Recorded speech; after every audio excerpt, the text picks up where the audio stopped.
Buenas tardes, profesora y compañeros. El día de hoy vamos a estar exponiendo el proyecto final que titulamos Análisis del impacto del teletrabajo en la productividad y satisfacción laboral en profesionales costarricenses.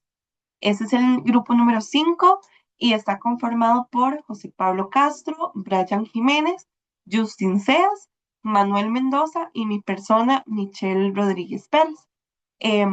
Y vamos a desarrollar el trabajo en presencia de ustedes como estudiantes y de la profesora Carmen Esquivel.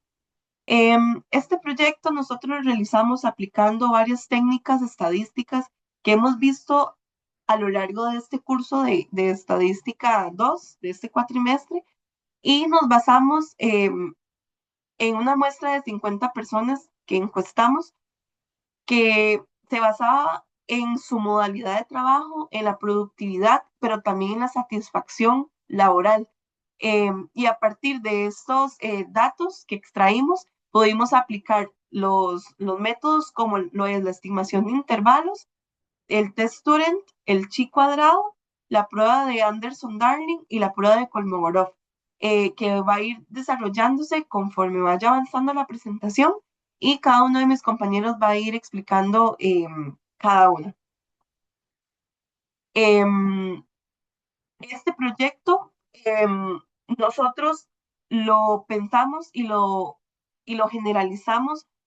¿Por qué? Porque dentro del grupo nosotros teníamos varias personas que trabajaban de forma presencial y otras de forma remota, totalmente remota, en teletrabajo. Entonces llegamos a la conclusión de que queríamos tomar este tema como tema de proyecto, porque también para nosotros como colaboradores eh, tenemos que ver qué tipo de satisfacción es la que tenemos, ¿verdad? Y qué estadística es la que nos indica si esto es rentable o no rentable.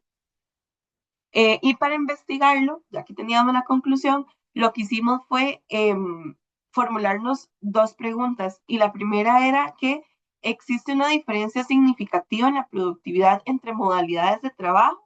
¿Influye la modalidad de trabajo en la satisfacción laboral? Y de ahí también se nos derivan otras hipótesis.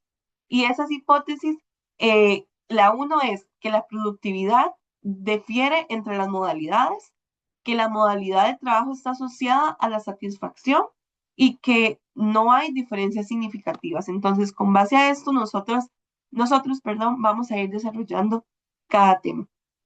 Después tenemos lo que son los objetivos. Tenemos un objetivo general y unos objetivos específicos, que fue en lo que nos basamos para poder desarrollar todo el proyecto. El objetivo general eh, fue realmente analizar el impacto del teletrabajo versus el trabajo presencial en la productividad y también en la satisfacción laboral costarricense. Y también entre los objetivos específicos era recolectar y organizar los datos por medio de una encuesta, que más adelante vamos a hablarlo, de evaluar diferencias en productividad y satisfacción aplicando pruebas estadísticas, determinar la distribución de variables con pruebas de normalidad y también realizar estimaciones por intervalos para inferir resultados sobre la población. Esos son los objetivos en los que nos basamos. Y también quería compartirles ahora qué fue lo que nosotros hicimos para poder obtener los datos que recolectamos. Y fue que por medio de la aplicación que hay en Google, utilizamos Google Forms para poder hacer una encuesta eh, digital y poder compartir el enlace a personas cercanas, a compañeros, familiares, inclusive a los mismos compañeros de la universidad, para poder obtener por medio de un muestreo no probabilístico, que es por conveniencia, ¿verdad? Porque a nadie se le obligó a hacer la encuesta, sino que nosotros le enviamos esperando respuesta voluntaria de estas personas. Y al finalizar, ¿verdad? De compartir la encuesta y de obtener los resultados, obtuvimos una muestra de 50 personas, que para nosotros realmente eso fue suficiente para nosotros poder aplicar estos métodos que ya mencioné anteriormente, que vamos a ir desarrollando. La encuesta incluía preguntas como modalidad de trabajo actual, productividad del 1 al 10, satisfacción del 1 al 10, en qué sector laboral están, qué género son y qué percepción tienen sobre el equilibrio de la vida y el trabajo, que para nosotros también era importante. Y ahí es donde ya empezamos a desarrollar los temas ya vistos en clase. Y a mi persona le corresponde desarrollar lo que es la estimación de intervalos. ¿Por qué nosotros utilizamos la estimación de intervalos? Porque no era solamente estimar, sino también describir qué porcentaje de profesionales en Costa Rica podrían estar trabajando en una modalidad totalmente remota, ¿verdad? Que es lo que todas las personas ahora buscan, ¿verdad? Trabajar en teletrabajo, desde la comodidad de sus casas, sin tener que gastar en transporte y demás. Como solo teníamos una muestra, no podíamos saber realmente la proporción real de la población. Entonces, tuvimos que estimar un rango donde probablemente nos encontráramos un valor con un nivel de confianza de un 95%, que es importante destacar que ese mismo nivel de confianza lo vamos a estar utilizando tanto yo como mis compañeros durante todos los procesos o métodos que vayamos a utilizar. ¿Qué datos utilizamos? Bueno, utilizamos una muestra de un 50, ¿verdad? Porque eran 50 personas encuestadas. Dentro de esas 50 habían solamente 12 que trabajaban de manera totalmente remota, o sea, totalmente en teletrabajo. Entonces, tuvimos que sacar una proporción muestral de esas personas que trabajaban solamente remoto. Entonces, lo que hicimos fue dividir el número de tamaño de muestra, eh, perdón, tuvimos que dividir el número de personas que trabajan totalmente remotos sobre la muestra, que eran 50, y eso nos dio 0,24. Teníamos un nivel de confianza de un 95% y un valor crítico de 1,96. Y tuvimos que utilizar una distribución normal Z debido a que el número de muestra era mayor a 30. Al realizar el cálculo total, lo que hicimos fue tener, como lo decíamos anteriormente, un rango, ¿verdad? Y pudimos llegar a la conclusión de que con un 95% de confianza, nosotros podemos afirmar que entre 12,2% y el 35,8% de los profesionales costarricenses trabajan totalmente de manera remota.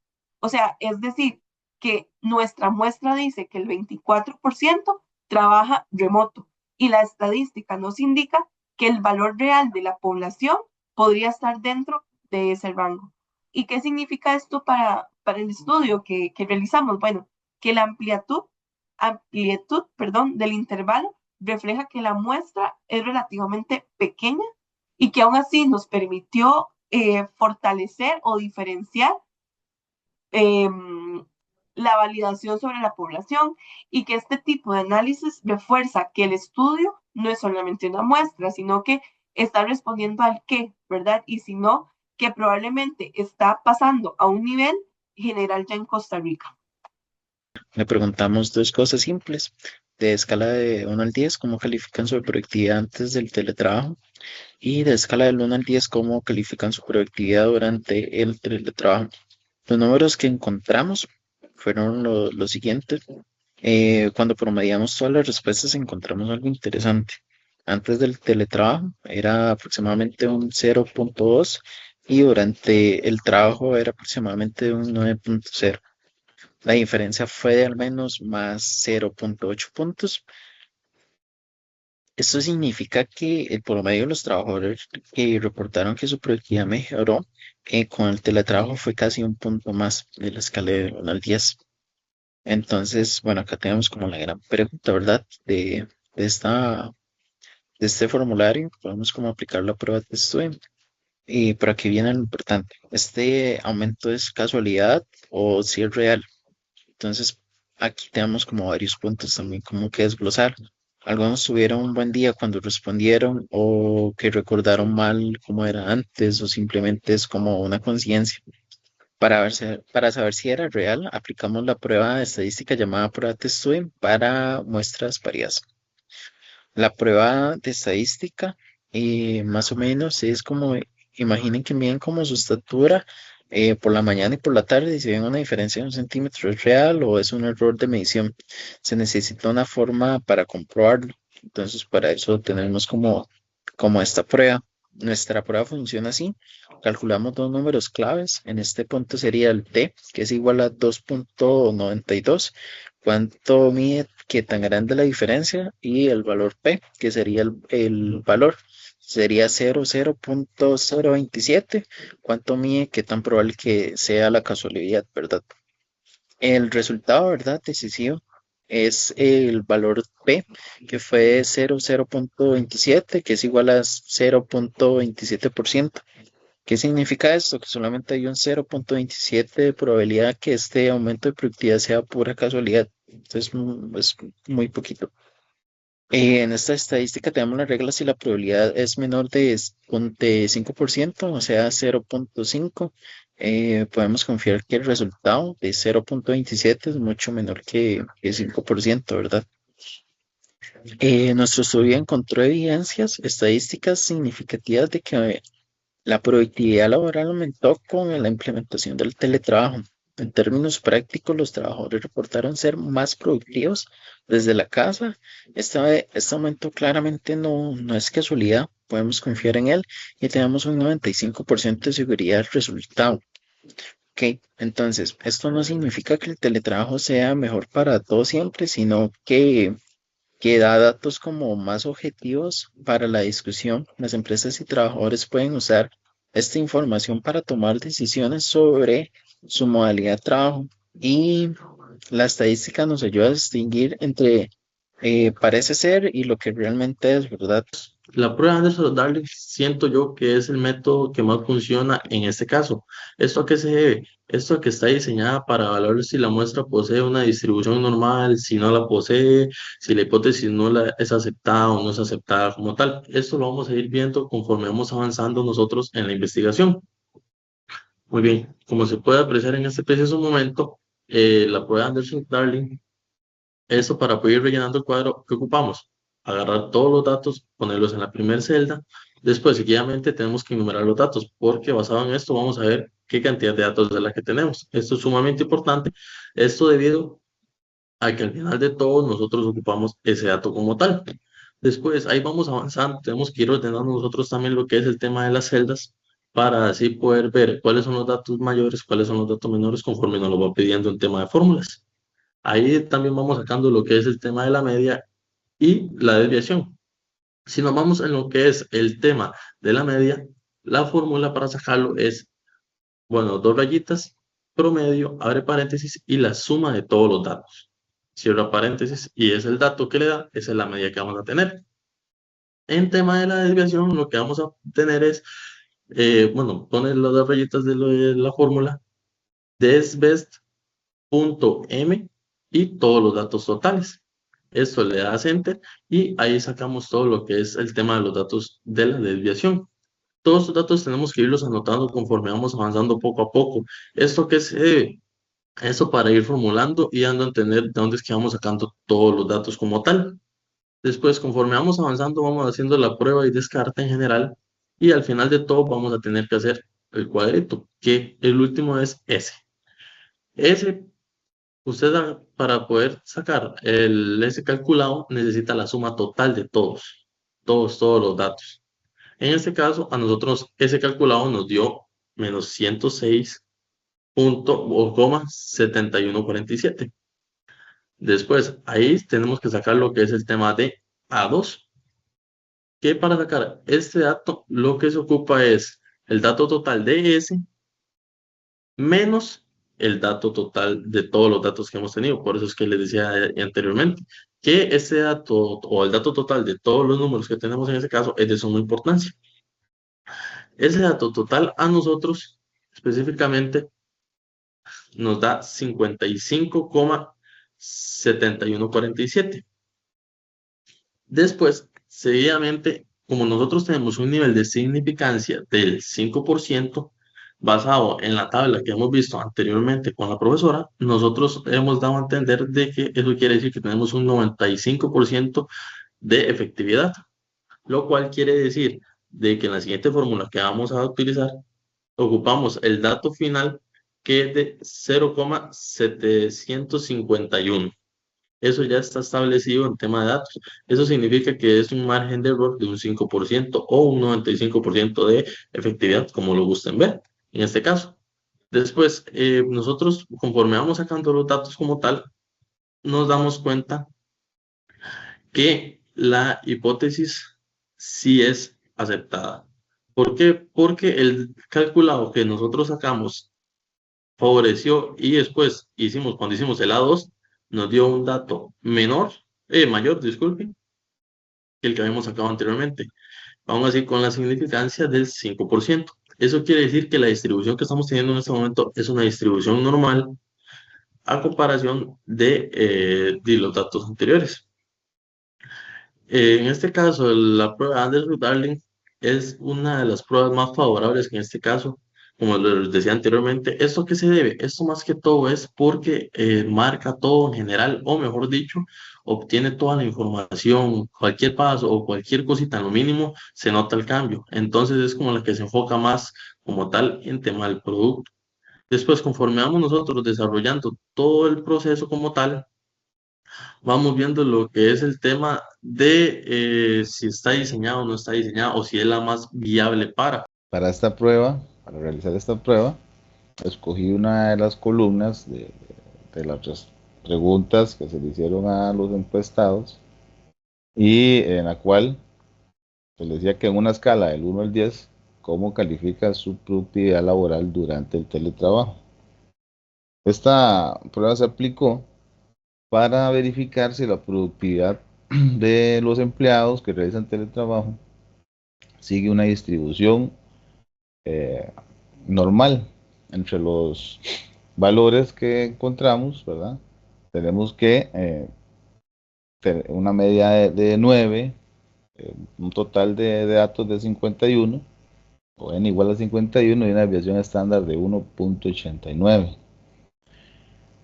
Al realizar la prueba, nos damos cuenta de que efectivamente ¿cómo se llama?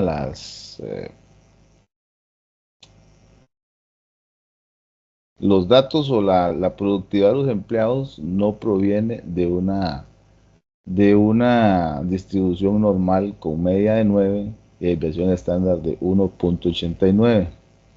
Eh, este hallazgo nos indica también que la productividad no se ajusta de esa forma esperada, por supuesto.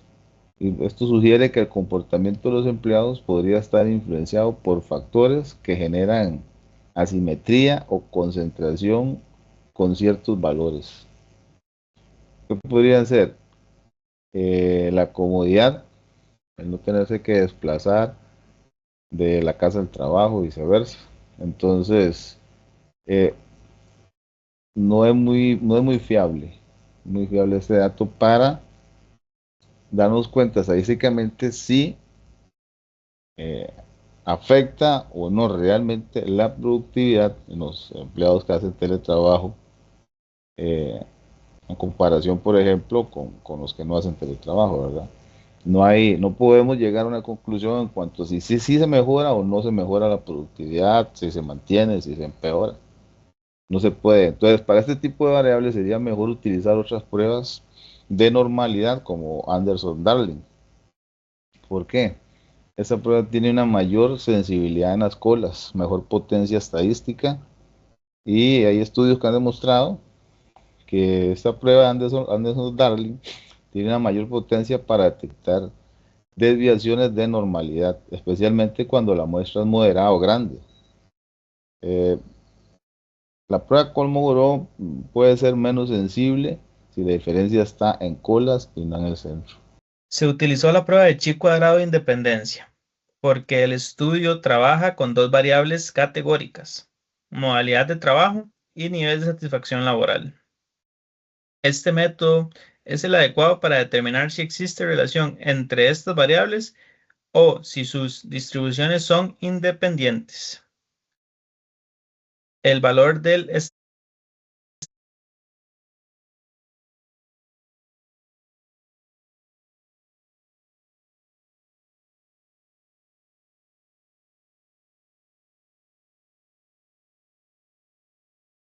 se rechaza la hipótesis nula, que planteaba que no existe relación entre la modalidad de trabajo y el nivel de satisfacción. Esto indica que la modalidad de trabajo sí influye o está asociada con la satisfacción laboral. Los resultados muestran que el nivel de satisfacción laboral varía según la modalidad de trabajo. Este resultado es relevante en el contexto actual, donde muchas organizaciones combinan esquemas presenciales, mixtos y de teletrabajo. La asociación identificada sugiere que algunos entornos laborales pueden generar mayor satisfacción que otros, posiblemente debido a factores como flexibilidad, carga laboral, interacción social o condiciones físicas del entorno. En conclusión, la modalidad de trabajo no solo organiza el modo en que se ejecutan las tareas, sino que también influye directamente en cómo las personas valoran su experiencia laboral. Y para finalizar, tenemos las conclusiones y las recomendaciones, que tenemos una estimación de intervalos de un 12.2% y 35.8% del teletrabajo. Esto también es importante decirlo, y es que para nosotros fue suficiente obtener 50 encuestados, pero para poder en un futuro aplicarlo para un trabajo real, sí es importante tener aún más datos para poder tener una estadística más directa, más estable. También tenemos que la modalidad de trabajo influye significativamente en la satisfacción laboral. Las organizaciones tienen que considerar esto al diseñar modelos de trabajo para mejorar el bienestar y la retención, y que la productividad en teletrabajo no sigue una distribución normal con muchos valores altos. Esto sugiere que la productividad percibida sea alta, pero que la distribución sea sesgada. Ese sería nuestro trabajo, profesor y compañeros. Esperamos que lo hayan podido comprender y que les haya gustado también. Muchas gracias.